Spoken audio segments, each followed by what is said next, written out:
Hello friends, मेरा नाम है प्रतिभा। आज का टॉपिक है फ्लाई ऐश।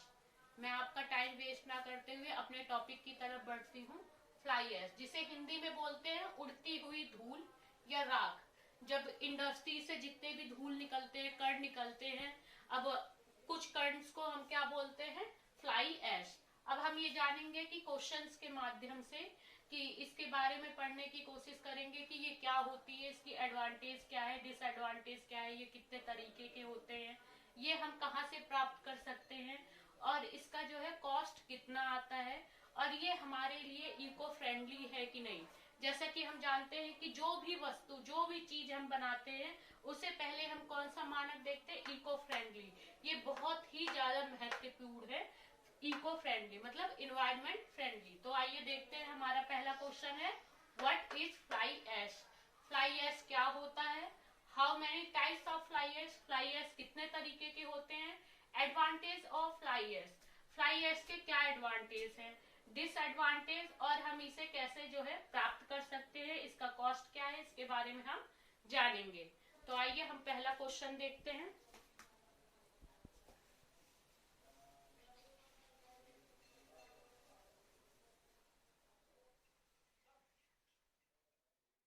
जैसा कि पहला क्वेश्चन है what is fly ash. Fly ash क्या है? Fly ash is a fine product. Fine मतलब बहुत महीन कण होते हैं। That is a bio product of burning pulverised coal in electric generation power plants.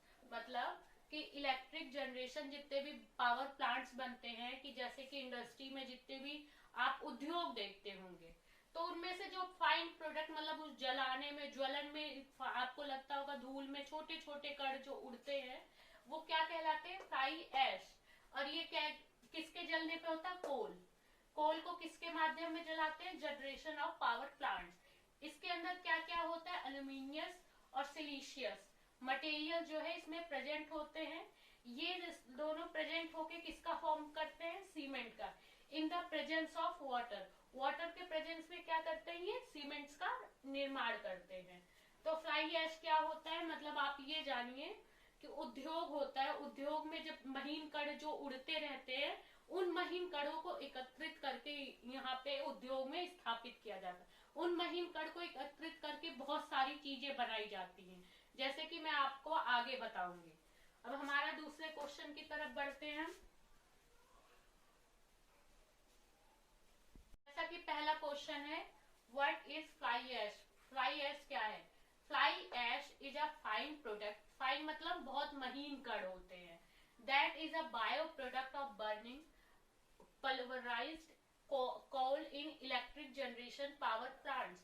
मतलब कि इलेक्ट्रिक जनरेशन जितने भी पावर प्लांट्स बनते हैं, कि जैसे कि इंडस्ट्री में जितने भी आप उद्योग देखते होंगे, तो उनमें से जो फाइन प्रोडक्ट मतलब उस जलाने में, ज्वलन में आपको लगता होगा धूल में छोटे छोटे कण जो उड़ते हैं, वो क्या कहलाते हैं? Fly ash. और ये क्या, किसके जलने पे होता है? कोल। कोल को किसके माध्यम में जलाते हैं? Generation of power plants.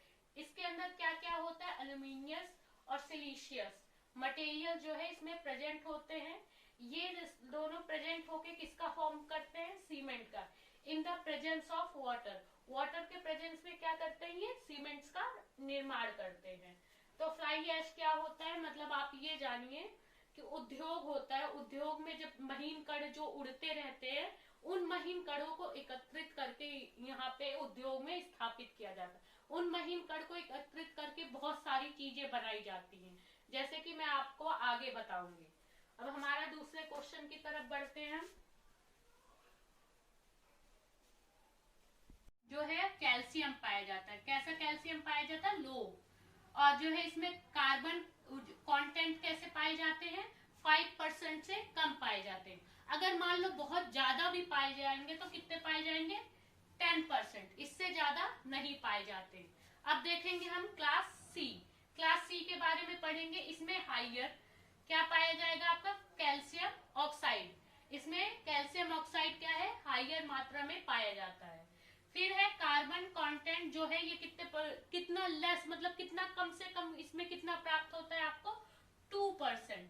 सिर्फ कितना प्राप्त होता है? 2%। अब इन दोनों में से आपका क्वेश्चन हो सकता है कि इन दोनों में से सबसे अच्छा कौन दोनों में से कौन सा अच्छा है? Class F. क्लास एफ क्यों अच्छा है? क्योंकि इसमें कैल्शियम जो है थोड़ा लो पाया जाता है, लेकिन कार्बन जो है थोड़ा सा हाई पाया जाता है। उल्टा बोल। अब आपके अंदर सवाल होगा कि क्लास एफ अच्छा होता है या क्लास सी होता है, तो मैं आपको बताती हूँ क्लास एफ जो है अच्छा होता है। क्यों अच्छा होता है? माना कि इसमें कैल्शियम जो है लो पाया जाता है, लेकिन इसमें जो है कार्बन कंटेंट जो है हाई पाए जाते हैं। कितने परसेंट पाए जाते हैं? 10%। और इसमें आप देख सकते हो कि कार्बन कंटेंट कितने परसेंट जो है, कम से कम कितने मिलते हैं? 2। और इसमें कम से कम कितने मिलेंगे? 5। तो आप खुद ही देख सकते हो कि दोनों में से अच्छा कौन सा है? Class F. अब बढ़ते हैं तीसरे क्वेश्चन के आगे। ये नहीं, अब देखिए क्वेश्चन नंबर 3 और 4 मैंने दोनों को एक संग ले लिया है। एडवांटेज एंड डिसएडवांटेज क्या होता है, तो पहले हम जानेंगे एडवांटेजेस क्या होती है। एडवांटेजेस क्या होगी? पहली, हाईली इकोनॉमिकल। हाईली इकोनॉमिकल मतलब व्यापार करने में बहुत ही ज्यादा सुगमता होती है, बहुत ही ज्यादा आसानी होती है, और आपको बहुत कम कॉस्ट पे आपको ये प्राप्त होती है। दूसरा, fly ash concrete is resistance to acid sulphate attack. जो फ्लाई एश कंक्रीट मतलब जो उनकी ब्रिक्स होती है, जो ईंटें होती हैं, वो क्या होती हैं? एसिड और सल्फेट के अटैक से जो है बचाती हैं। आप देखते होंगे कि जो ईंटें होती हैं वो पुरानी हो जाती हैं, जो आपकी रेड ब्रिक्स होती हैं, लेकिन जो फ्लाई एश के द्वारा ईंटें बनाई जाती है वो बहुत ज्यादा ड्यूरेबल होती है, बहुत ज्यादा वो चलती है। तीसरा देखते हैं, the shrinkage of fly ash concrete is very less. जो श्रिंकेज, सिकुड़ना, जो फ्लाई एश होती है उसका सिकुड़ना जो है काफी हद तक बहुत धीरे धीरे होता है। फिर हम देखेंगे फोर्थ, इसका हम यूज करते हैं फील्ड्स में, खेतों में यूज करते हैं फर्टिलाइजर्स की तरह। जब मृदा होती है वो क्या होती है, या तो एसिड हो जाती है तो बेस हो जाती है, तो उसे न्यूट्रल करने के लिए हम किसका प्रयोग करते हैं? फ्लाई एश का। मतलब ये महीन कणों को हम मिट्टी में मिला देते हैं, तब इन महीन कणों को हम क्या करते हैं? मृदा का उपजाऊपन लाने में सहायक होती है। टू मेक ब्रिक्स, हम ईंटें बनाने के लिए किसका यूज करते हैं? फ्लाई एश, क्योंकि ये बहुत हल्की होती हैं और बहुत सुगमता से हमें प्राप्त हो जाती है, क्योंकि वैसे ही पॉल्यूशन ज्यादा है। तुम इसलिए जो है, अब हम पढ़ेंगे डिसएडवांटेज। डिसएडवांटेज मतलब क्या जो है खामियां हैं, क्या कमियां हैं। तो इसकी ज्यादा कमियां नहीं पाई गई हैं, मैं सिर्फ आपको 2 कमियां लिखवाऊंगी। पहली कमी है कि अगर फ्लाई एश जो है धीरे धीरे क्या होता है कि सीमेंट कंक्रीट की क्वालिटी और स्ट्रेंथ, अगर फ्लाई एश अच्छी कंपनी अच्छे तरीके से निर्मित ना हो तो वो सीमेंट की जितनी भी चीजें बनी होती है उसे क्या कर सकती है? अफेक्ट कर सकती हैं। दूसरा, poor quality of fly ash. Poor मतलब एकदम बेकार क्वालिटी की अगर फ्लाई एश होगी तो उसकी ये ड्यूरेबिलिटी देगी, मतलब परमेबिलिटी जो है वो कम कर देगी। फिर है जो है concrete and cause damage to building. अब फिर क्या? सेकंड है पुअर क्वालिटी जो है, अगर फ्लाई एश की क्वालिटी जो है कम होगी तो उसकी जो है मतलब आगे चलने की जो क्षमता है उसे क्या कर देगी? पीछे कर देगी। फिर उसके बाद ये डैमेज धीरे धीरे क्या करेगी? बिल्डिंग्स को डैमेज करना शुरू कर देगी। डैमेज मतलब बेकार करना शुरू कर देगी। तो आइए हम अपने 5th क्वेश्चन की तरफ पढ़ते हैं। मैंने बताया ना कि तीसरा और चौथा जो है मैंने एक संग आपको बता दिया है। अब देखिए हमारा 5वां क्वेश्चन क्या है? Where do we get fly ash? हम फ्लाई एश कहाँ से प्राप्त कर सकते हैं? तो इन कोल इंडस्ट्री, कोल इंडस्ट्री जितनी भी होती है उससे हमें क्या मिल सकता है? Fly ash. या कोल जो भी हम भुट्टे भूनते हैं या बाल, मतलब जो भी आप गांव में या शहरों में जो भी बोलते हैं, वो जब भूनता है तो क्या होता है? छोटे छोटे से कण निकलते हैं ना, तो वो क्या कहलाते हैं? Fly ash. अब जो हम ये देखेंगे कि फ्लाई एश की इंटरनेशनल कॉस्ट क्या है और डोमेस्टिक कॉस्ट क्या पड़ती है अगर आप इसका निर्माण करना चाहते हैं। पहले है डोमेस्टिक। डोमेस्टिक क्या है? 1200 से 1400 रुपए पर टन मिलता है।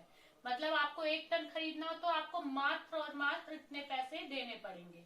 लेकिन आपको इंटरनेशनल लेवल पे देखना है तो आपको $70 से लेके 130 पर टन के लिए देना पड़ेगा। मात्र जो है $70 to $130 आपको 1 टन के लिए आपको पे करना पड़ेगा।